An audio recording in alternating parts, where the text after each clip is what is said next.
San Antonio team who loves the direct approach. Yes, they might have 4 in the midfield, but they tend to be really vertical. So if they can use that horizontal nature in which they play, that they're going to be successful. SAFC winning those aerial challenges. You're definitely going to see them play with that more direct style, winning the air balls. We have Nacho Bailoni up there, up top, and they're going to have a lot of success if they can find his head and if he can get on the end of it. And of course, being touch tight in the midfield. Got a lot of solid talent in Cam Lindley and Jack Blake there in the center of the pitch. You can't let him go with the late runs. First touch for Daniel Luache across the face of goal. Santiago Patino on the right flank, able to keep it in play. Alejo Arguin is our center referee here tonight. And this one is headed and directed out, and it'll belong to San Antonio FC here. Alejo Arguin working alongside Joe Sachowski, William Atten, and the fourth official is Sean Coetti. San Antonio FC in their silver and black pinstripe kits tonight. Indy 11 in their away road kits. And Jorge Hernandez will deliver the first corner of the evening for SAFC. 11 goals off of set pieces this season, including one in their last match here at Toyota Field. Tula finishing off a set piece on the delivery from Jorge Hernandez. The outswinger in this instance with a left foot. Hernandez tied for the lead in USL with 10 assists on the campaign.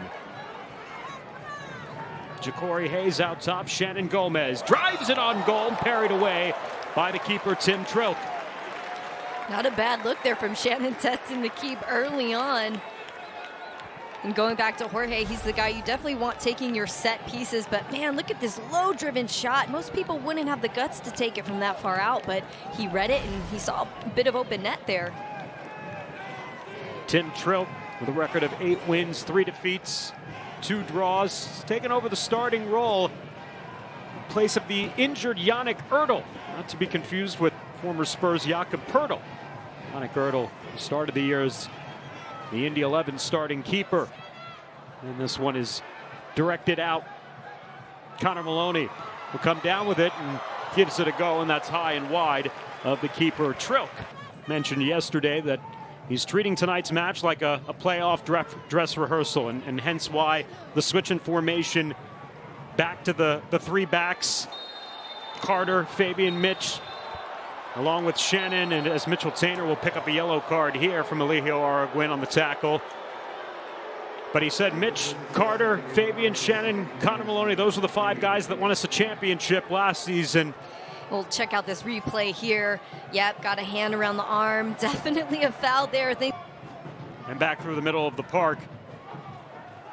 Sebastian Velasquez. Upfield, Cam Lindley, the former SAFC midfielder, drives it across, and it's put into the back of the net by Jack Blake. The former San Diego Loyal midfielder. It's a perfect feed from Cam Lindley, and Jack Blake drives it in, and Indy 11, 10 minutes in, is up 1 goal. And they want that kind of daylight in front of the goal, and SAFC just handed it right over to them. They play in front of some of the best fans in USL, and this is a tough place for teams to come in and win, as Douglas Martinez, the former Sac Republic winger, will send that one wide.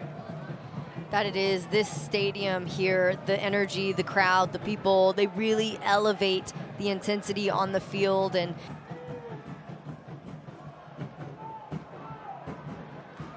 1-1-3 in their last 5 matches.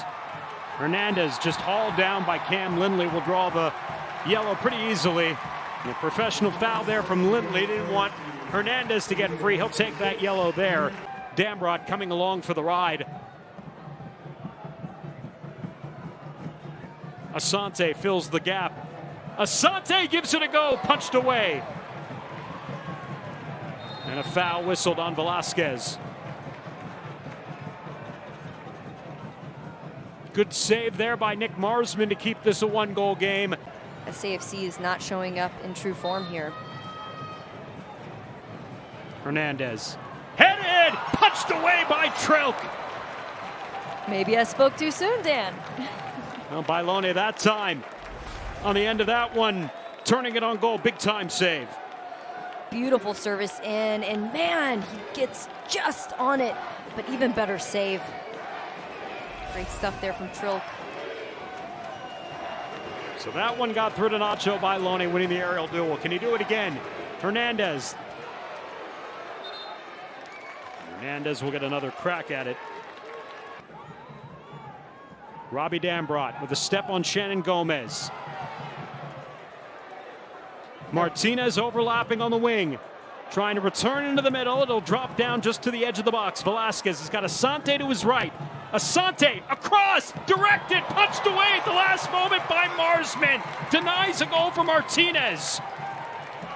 And the first corner of the evening for Indy 11, but this close to making it 2. Douglas Martinez denied by Nick Marsman. Indy running an absolute clinic here with those one touches in the center of the park. The way they completely disorganized the San Antonio FC back line. Lots of ball arching. Nick Marsman coming in just in time.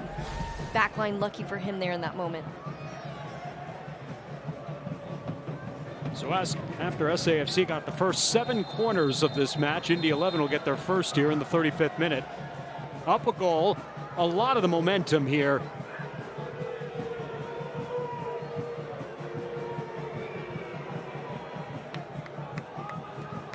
And trying to lock down the number 5 spot in the Eastern Conference playoff bracket of the visitors.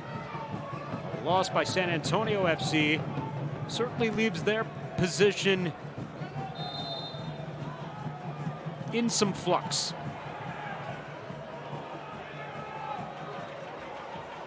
Lindley, a magician on these corners. One played to the near side post. And a foul whistled as Ja'Cory Hayes, who's down inside the 6-yard box, a yellow card to be handed out to Douglas Martinez. Second yellow to Indy 11. Douglas Martinez into the books for the 9th time this year. This is an Indy 11 squad who's accumulated 87 yellow cards on the campaign, which is 8th most in USL Championship play. Really surprised we haven't seen more aggression and intensity from San Antonio. They're the team who we all know in the West is all about those yellows and reds. And it seems like they're not exactly playing their game tonight here. And I think that happens a lot when players get wrapped up in being touch tight, especially with an attack that is so creative and malleable. It's hard to run a touch tight defense in that situation. Dambrot. Velasquez. Reunited with Mark Lowry once again here in Indy 11. Spending time with him in El Paso. Velasquez, former product of the Real Salt Lake Academy. And he'll switch the play over in the direction of Budati. Lindley. Back to Velasquez. And Asante now from Lindley. Asante right down Broadway. And it's off here to Martinez, drops it to Blake, and Jack Blake off the bar with the rebound is put home, and Indy 11 is up 2 goals. Sebastian Guenzati makes it 2 for the visitors here in the first half at Toyota Field. Fantastic work again. You can see the patience of Indy 11 as they move the ball side to side. Disorganizing SAFC on the defensive side. And then, of course, a wide open look there at the net, followed up by putting it away. Jack Blake denied a brace by Nick Marsman and the inside of the post, but Sebastian Guenzati's there to finish it off for his 11th goal. They know how to give you a heart attack, so I don't count them out.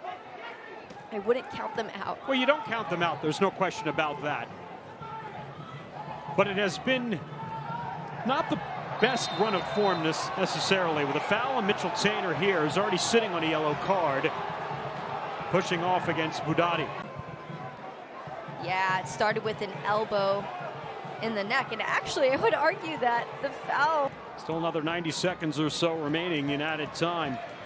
Can SAFC cash in? That's Spilone. It goes down to the box, and San Antonio awarded a penalty. And a red card to Budati. Or is it a yellow? It's a yellow. It's a yellow. Okay, yellow card. So a penalty awarded to San Antonio. Budati gets a yellow.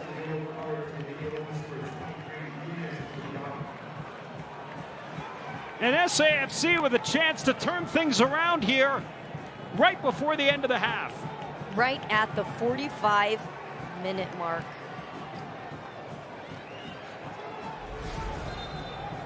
Here's a replay here. Take a look at the far left of the screen, and you'll see Bailoni's taken down before the ball is anywhere near him. And I'd say it's a great call from the ref.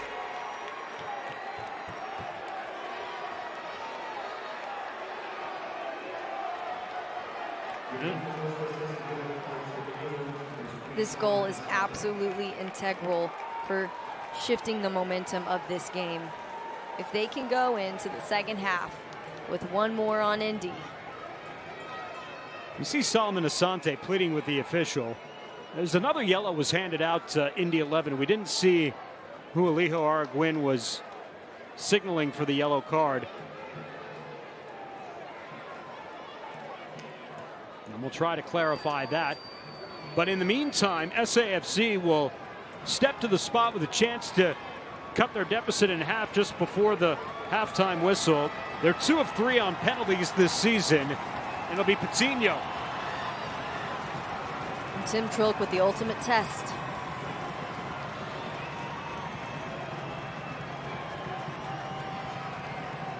Six goals on the season for Santiago Patino. And trying to finally give this Toyota Field crowd something to cheer about on a night where there hasn't been much.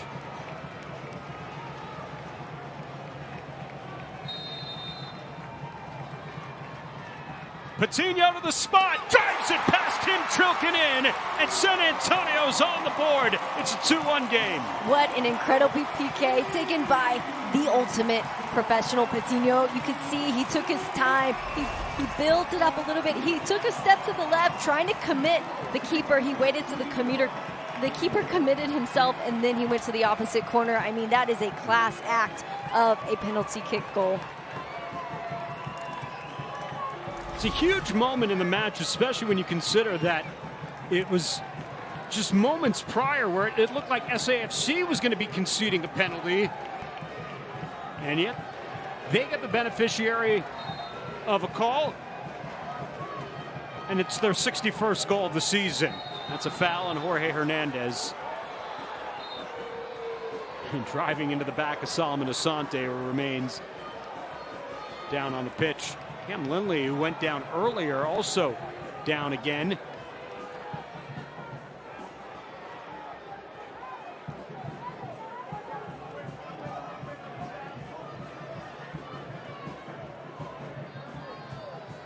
And at the very least, will make for a very intriguing second 45 minutes coming up. That it will. This is exactly what San Antonio needed going into this half, just in the nick of time. I'd expect nothing less. Asante, Douglas Martinez, and Cam Lindley all sitting on yellows right now for Indy 11. Oh, Martinez able to slip past Tainer. Good recovery. Velasquez joins the rush and plays it off the back of Shannon Gomez. It'll be a corner awarded to Indy 11. But what a touch from Douglas Martinez to turn around Mitchell Tainer.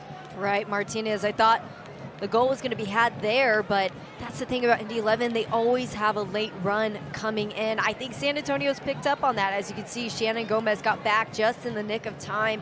It's not a total clinic there in the center of the park anymore. You can see where San Antonio is shutting down more as a unit. And I think that's exactly what needs to happen for them here. Lindley over at the far stick. Outswinger in this instance. Drives this to the back post. Dispay gets up. That's past Marsman and in. It's a third goal for Indy 11. Adrian Dispay puts it into the back of the net. The visitors restore their 2-goal lead. 3-1 here in the 53rd minute. Absolute dagger to the heart there for Marsman. So close. Looking to get forward here. More on that in a moment. Hernandez. Concedes there. Martinez back to Jack Blake and Guenzati. Pressure coming. Dispossessed. Hernandez off the back heel. Hernandez drives it on. Trilk the rebound. It's free. And Taniel Awashe puts it in. And it's Tani to save the day. We almost half expected it after his last two showings here for SAFC. Whether he's taking the ball one-on-one or whether he's there to follow the run. And that's the SAFC that I think fans are used to seeing. The veteran coming on for Cam Lindley. Tani trying to sneak behind. Tani gets free! Great save by Tim Trilk! Tani nearly put in a third. And that'll belong back to the keeper, Trilk. It's like an injury there. Yeah, it's Nathan who got stood up, and now a foul here whistled, and a yellow to Jack Blake in the 61st minute. Fifth player to go into the books tonight. Monterey Bay hosting Orange County, and Las Vegas hosting San Diego. Both clubs 1 point behind San Antonio. This is volleyed forward. Santiago Patino stays onside here, battling Dispay. They're going to call a foul on Dispay. It's going to be called by the assistant and not by the referee. And Dispay shown yellow by the center referee, even though the center referee didn't make the call. So Alan Marcina emptying the book. Oh, what a save by Trilk as he robs Shannon Gomez. Shannon took it on the first time. Tim Trilk with a remarkable reactionary save. Tim Trilk, player of the game with some of these last few saves. He is epic. Switch the play. Douglas Martinez trying to stretch out San Antonio FC, who has been upfield majority of the second half. And Indy 11 will earn the throw. North American Soccer League, native of Brazil. Slowly losing their attack one by one. Let's see how things change here with him in the mix. Oluwaseyi off the crossbar. Oh, inches away. Talk about a banger of a shot. Again, he finds the open seams. You can't give him even a half step of space, and bam, it hits the post. Tim Trilk, the defender in front of Tani Oluwaseyi, he got a piece of it. Meanwhile, here's the corner. A few minutes ago, before the clock hits 90, they've got to make the most of this as quickly as possible. And again, it was a corner where they equalized late against Tampa Bay after going down a goal late in the second half. Here's Zuhair. It's a good ball toward the back post, headed off the crossbar. The rebound is in! The equalizer for Fabian Garcia in the 88th minute, and we're level at 3. Dan, you called it. Most people say a commentator's curse. I say that's a commentator's gift. What a call there, and what a finish from Fabian. Fabian Garcia. It's actually Tanner. It was Garcia who put it, because there will be no draws starting next Saturday. Right, yeah. Exactly. Aka King runs through Mitchell Tanner. Aka King pick up the yellow card here. 7th yellow card of the evening to Indy 11. We are now to 3 minutes of added time, beyond added time. Mark Lowry pointed to his watch. Just hoping the minutes run out at this point. Don't blame him.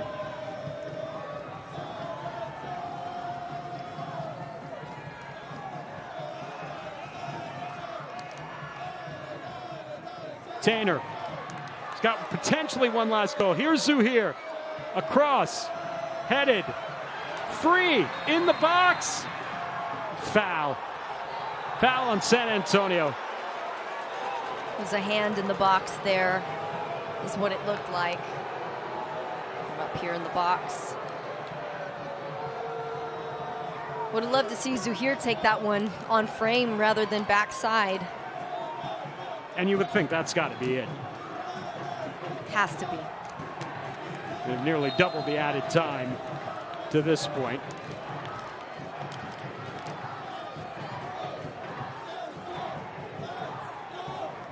Something tells me this playoff game might go into extra time next weekend. Well, that would follow the path of what has been the final 10 matches of the season for San Antonio FC.